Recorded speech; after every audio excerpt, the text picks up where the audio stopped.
ত্রিকোণমিতির অঙ্ক করার সময় পায়ের মান হবে 180 ডিগ্রি। এটা 99% স্টুডেন্ট জানে না, ঠিক আছে। এই কোণটা যত হবে এই কোণটা তত হবে, সত্য হবে কি মিথ্যে হবে চলো আমরা উদাহরণ সমেত বুঝাবো। দেখো এখান থেকে এতটা পড়লেই তোমরা ঠিক বুঝতে পেরে যাবে এবং তারপরের কোয়েশ্চেনটাও তোমরা নিজের থেকে করতে পারবে। আরপিএসবি টিচ চ্যানেলে আপনাদের স্বাগতম। শিক্ষণীয় সব ভিডিও পেতে আমাদের সাথেই থাকুন। এখনই সাবস্ক্রাইব করুন এবং বেল আইকনটি বাজিয়ে দিন।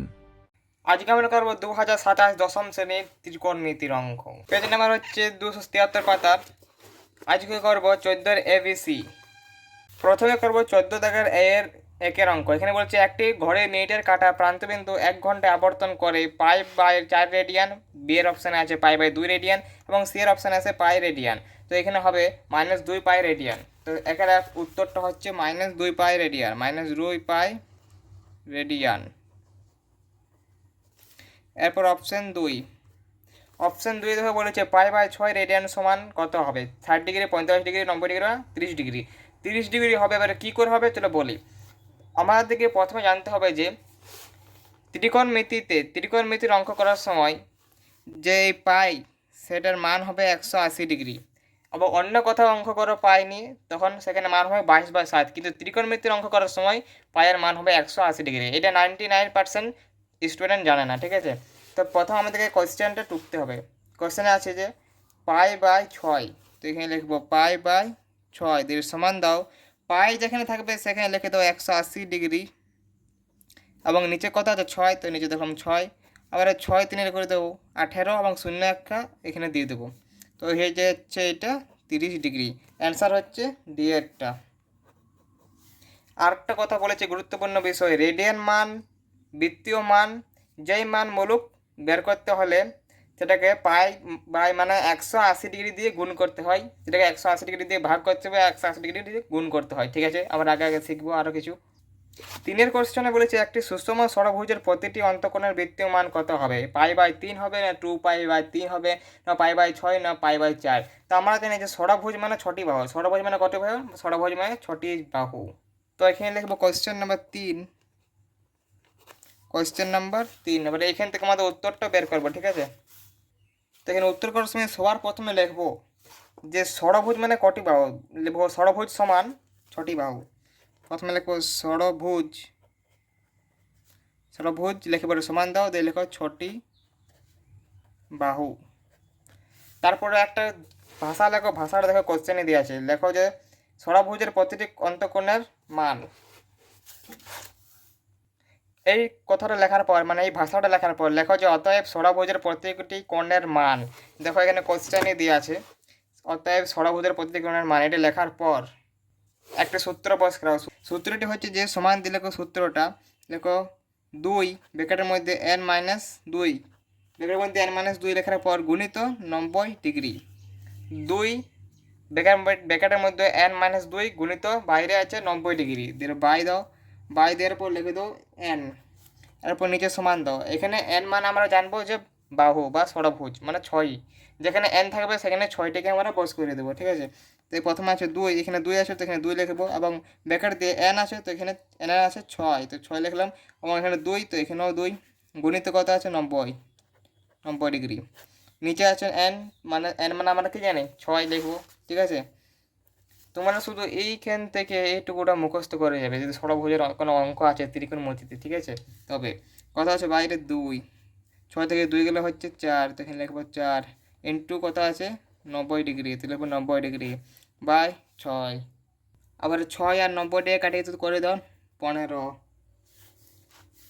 তারপরে উপরটাকে গুণ করো, উপরটা গুণ করে কত হবে দেখো, উপরটা গুণ করে হবে দেখো 120, তো এটা হচ্ছে 120 ডিগ্রি। আবার এখানে লাস্টের মানটা দেখো বলেছে বৃত্তীয় মান। আমরা জানি বৃত্তীয় মান, রেডিয়ান মান বের করার সময় 180 ডিগ্রি দিয়ে ওটাকে ভাগ করতে হয় মানে কাটাকুটি করতে হয়। তো তোমরা লেখো যে অতএব 100 যেটা বেরোলো সেটাকে লেখো 120 ডিগ্রি কোণের বৃত্তীয় মান, কোণের বৃত্তীয় মান। এটা লেখার পর সমান দাও, সমান দেওয়ার পর লেখো π/180, সমান দেওয়ার পর লেখো π/180 গুণিত 120। আমরা প্রথমে বলেছি যদি কোনো কোণের বৃত্তীয় মান চাই বা রেডিয়ান মান চাই তখন পাই বাই 180 দিয়ে ওটাকে ভাগ করতে হয় বা কাটাকাটি করতে হয়।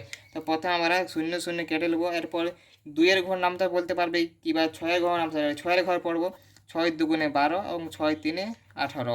তো এর উত্তর কত হচ্ছে 2π/3। 2 আর পাই 2π এবং নিচে আছে 3, তাই জন্য লিখলাম 3। দেখো এখানে অপশানে দেওয়া আছে বি এরটা, তো এখানে লেখা তো বি ব্র্যাকেটের মধ্যে বি অ্যান্সার। আরেকবার অ্যান্সারটা দেখিয়ে দিচ্ছি, 3-এর অ্যান্সার এখানে শুরু এবং এখানে শেষ।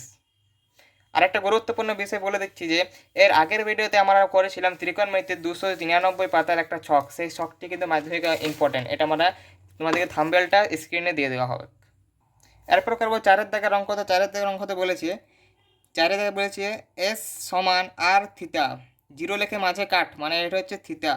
তো এস সমান আর থিতা সম্পর্কে থিতার এর পরিমাপ করা হয় ষষ্ঠিক পদ্ধতিতে, বৃত্তীয় পদ্ধতিতে নয়, ওই দুই পদ্ধতিতে, মানে ওই দুই মানে ষষ্ঠিকের বৃত্তীয় পদ্ধতিতে নয়, ডিএ বলেছে ওই দুই পদ্ধতির কোনোটিতেই নয়।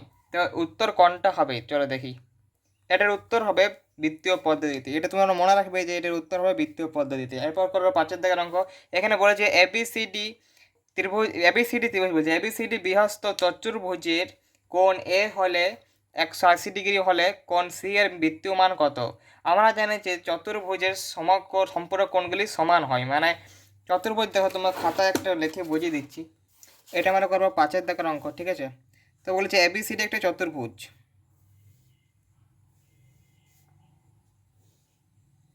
তো আমরা এটা এ বি সি ডি চতুর্ভুজ দেখালাম। আবার এই কোণটা যত হবে এই কোণটা তত হবে, বিপরীত কোণগুলি সমান হয়, চতুর্ভুজের বিপরীত কোণগুলি সমান হয়, উপরের যা কোণের মান হবে নিচেরই তার কোণের মান হবে। তো এটা আমাদেরকে বুঝবার হবে এখানে, ঠিক আছে। তো তোমাদের এখানে অঙ্কটি করার সময় একটা ভাষা লিখতে হবে, ভাষাটি হবে যে আমরা জানি বৃত্তস্ত চতুর্ভুজের বিপরীত কোণগুলি পরস্পর সম্পূরক। আমরা এখানে লিখে দেখিয়ে দিচ্ছি, এই ভাষাটা তোমরা লেখো, উত্তরটা লেখার সময় এখান থেকে উত্তর শুরু হচ্ছে, এখান থেকে উত্তর শুরু হচ্ছে, এটা তোমাদেরকে বোঝানোর জন্য করলাম, ঠিক আছে। তো লিখবে যে আমরা জানি বৃত্তস্ত চতুর্ভুজের বিপরীত কোণগুলি পরস্পর সম্পূরক হয়। এরপর লেখো যে অতএব কোণ এ সমান 180 ডিগ্রি হলে, কোণ এ সমান 180 ডিগ্রি হলে এটা কমা দাও, দিয়ে লেখো কোণ সি এর মান হবে হবে। আবার আমি কি বলেছি যে ত্রিকোণমিতির অঙ্ক হতে 180 ডিগ্রি থেকে বা কোনো যদি কোনো কোণের মান বের করতে বলে তাহলে 180 ডিগ্রি থেকে যেটা থাকবে সেটা মাইনাস করতে হবে। তো 180 ডিগ্রি লিখবো, 180 ডিগ্রি, আবার যেটা আছে মানে কি আছে 120 ডিগ্রি, তো 120 ডিগ্রিকে মাইনাস করবো। তো কত বের হবে 180 থেকে 120 গেলে 60 ডিগ্রি, তো এটা হলো 60 ডিগ্রি। আবার দেখো এখানে কোশ্চেনে কি বলেছে যে বৃত্তীয় মান চাইছে, বৃত্তীয় মান চাইছে, এখানে 99% স্টুডেন্ট ভুল করে মান লিখে চলে আসে, 100 কোণের মান লিখে চলে আসে কিন্তু বৃত্তীয় মান ভুল ভুল করে চলে আসে, মানে লিখতেই ভুলে যায়। তো এখানে লিখতে হবে যে 100 কত আছে এখানে 60, তো বলবো এখানে অতএব 60 ডিগ্রি কোণের বৃত্তীয় মান, কোণের বৃত্তীয় মান যেটি লেখার পর সমান দাও। আর বৃত্তীয় মান বের করার সময় কত দিয়ে ভাগ করবে বা কত দিয়ে কাটাকুটি করবে, পাই 180 দিয়ে কাটাকুটি করতে হবে, পাই 180 এবং এখানে কত আছে 60, তো এখানে লিখবো 60, একটা করে প্রথমে 0 এবং 6 3-এ 18, তো এর উত্তর হচ্ছে পাই/3। দেখো অপশান নম্বর এ হবে পাই/3, এখানে আছে পাই/3। দু লাইনের অঙ্ক, 2 লাইনের। এরপর করবো আমরা বিয়ের সত্য মিথ্যা, ঠিক আছে। তো একটা কি বলেছে একটি রশ্মির প্রান্তবিন্দুকে কেন্দ্র করে রশ্মির ঘড়ির কাঁটার বিপরীত দিকে ঘোরার জন্য উৎপন্ন কোণটি ধনাত্মক, এটা হবে সত্য হবে কি মিথ্যা হবে, চলো আমরা উদাহরণ সমেত বুঝাবো। তো তোমরা এই লাইনটি বোঝার জন্য চলে আসো পেজ নাম্বার 269 এসে পড়ে, দেখো এখান থেকে এতটা পড়লেই তোমরা ঠিক বুঝতে পেরে যাবে এবং তারপরের কোয়েশ্চনটাও তোমরা নিজের থেকে করতে পারবে। এখানে পড়ো যে রশ্মিটি ঘড়ির কাঁটার বিপরীত দিয়ে ঘুরলে উৎপন্ন কোণটি রীতি অনুসারে ধনাত্মক কোণ বলে। তো এটা কত হবে, এটাও হবে ধনাত্মক, মানে এটা সত্য, তো এখানে লিখে দাও সত্য। বিয়ের একের হচ্ছে সত্য। এবার দুইয়েরটা কি বলেছে দেখি, দুয়েতে বলেছে একটি রশ্মির প্রান্তবিন্দুকে কেন্দ্র করে রশ্মির ঘড়ির কাঁটার দিকে দুবার পূর্ণ আবর্তনের জন্য 720 ডিগ্রি কোণ উৎপন্ন হয়। চলো এটা আমরা উদাহরণ সহ বুঝাবো। তো তোমরা এই লাইনটা বোঝানোর জন্য চলে আসো আবার 269 পেজ। 269 পেজে আসার পর এখান থেকে এই তককে তোমরা একবার পড়ো, তারপরে তোমরা এটাই বুঝতে পেরে যাবে। কেন কোনো কোণের একটি রশ্মির ঘড়ির কাঁটার বিপরীত দিকে যতবার পুনরাবর্তন হবে কোণের পরিমাপ ততবার 360 ডিগ্রি করে বেড়ে যাবে। আবার দেখো বলেছে রশ্মিটির ঘড়ির কাঁটার দিকে যতবার পূর্ণ আবর্তন হবে কোণের পরিমাপ ততবার 360 ডিগ্রি করে কমে যাবে। তো এটা ঠিকই না, এটা সত্য হবে না, এটা মিথ্যা হবে। তো এটা লিখে দাও মিথ্যা। তো এটা লিখে দাও মিথ্যা। এরপরে করবো সি এর শূন্যস্থান পূরণ। তা শূন্যস্থান পূরণ একটা বলেছে পাই রেডিয়ান একটি ড্যাশ কোণ। চলো এটি করি। একটা পাই রেডিয়ান একটি ড্যাশ কোণ। চলো এটাকে আমরা উদাহরণ সমেত বুঝবো। পাই রেডিয়ান একটি ড্যাশ কোণ, এটা উদাহরণ সমেত বুঝবো। এটা বোঝানোর জন্য তোমরা চলে আসো 271 পেজ। 271 পেজ আসার পরে এই ব্লু রঙের ফিল আপটা দেখো ফাইলটা। এখানে লেখা আছে যে রেডিয়ান একটি ধ্রুবক কোণ। তো এটার অ্যান্সারও হবে ধ্রুবক কোণ।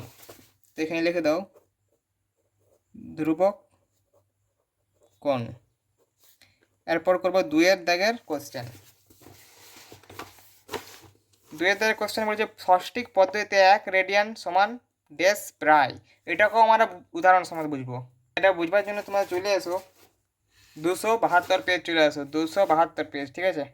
272 পেজ আসার পরে উপরের দিকে চলে আসো। আমি একটি রেডিয়ানের মান ষষ্ঠিক পদ্ধতিতে কিভাবে হিসাব করে লিখি। 1 রেডিয়ানের মান বলেছে, 1 রেডিয়ানের মান। আর আমাদের কোশ্চেনে কত আছে? 1 রেডিয়ানের মান। দেখে লো এখানে কোশ্চেন দিয়েছে 1 রেডিয়ান মান। তো উদাহরণ সময় এখানে তোমরা নিজেই বুঝতে পারবে। তো উত্তরটা কোথায় বলেছে? অতএব 1 রেডিয়ান সমান প্রায় কত? 57 ডিগ্রি 16 মিনিট। একটা রের পাশে মাথায় মানে মিনিট এবং দুটো রের পাশে মাথায় মানে হচ্ছে এটা সেকেন্ড। তো এটা লিখে দাও 57 ডিগ্রি 16 মিনিট 22 সেকেন্ড। এটা লিখে দাও 57 ডিগ্রি 16 মিনিট এবং 22 সেকেন্ড। এরপর করবো 3-এর দিকের কোয়েশ্চেন। 3-এর দিকের কোয়েশ্চেনে কী বলেছে? 3 পাই বাই 8 পরিমাপের কোণটি সম্পূর্ণ কোণের বিদ্যমান ড্যাশ।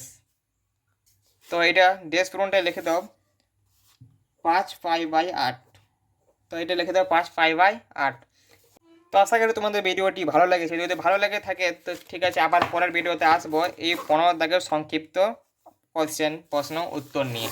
তো যদি ভালো লেগে থাকে তো আরেকটা ভিডিও তোমরা দেখতে পারো, যেটা আমি স্ক্রিনে দিয়ে দেবো। এটা অনেক গুরুত্বপূর্ণ অঙ্ক, 299 পাতার ছকের অঙ্কটি। এটা বোঝানোর জন্য আমি অনেক কষ্ট করেছি, ঠিক আছে। তো তোমাদের যদি ভালো লেগে থাকে এই কোশ্চেনটা একবার দেখে নেবে, দারুণভাবে বোঝানো হয়েছে এটাতে, ঠিক আছে। আবার আসবো পরের ভিডিওতে।